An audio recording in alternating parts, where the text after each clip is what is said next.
বৃষ্টি পড়ার সাথে সাথেই ফুলগুলোর রং যেন আরও ফিরে পেয়েছে এবং প্রত্যেকটি ফুলের রং দেখুন কি গাঢ় রয়েছে। লাল ফুরুষ সে বৃষ্টির জল পেয়ে যে কি আনন্দে তার রং মেলে ধরেছে সেগুলো আশা করি আপনারা দেখতেই পাচ্ছেন। এরপরে রয়েছে আবার এক ধরনের ফুরুষ, তারপর রয়েছে মাধবীলতা। মাধবীলতাও যেন বর্ষার জলে আরও লতিয়ে লতিয়ে আমাদের ফুল দিয়ে চলেছে। আর এই টাইম ফুলগুলোর তো মজাই আলাদা, আমরা সকলেই জানি।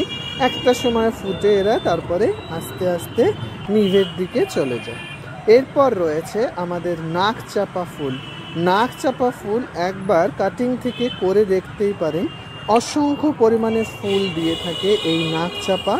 আর রয়েছে সাদা ফুরুষ, রয়েছে রোজি অ্যাডেনিয়াম। সকলেই বর্ষায় ভীষণ আনন্দিত, তাই একের পর এক ফুল তারা দিয়েই চলেছে।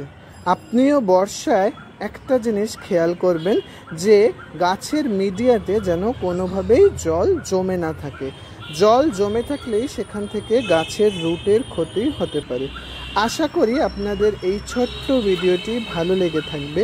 ভিডিওটি ভালো লেগে থাকলে অবশ্যই লাইক, কমেন্ট, শেয়ার এবং সাবস্ক্রাইবের মাধ্যমে আমার আগামীর পথকে সুগম করুন।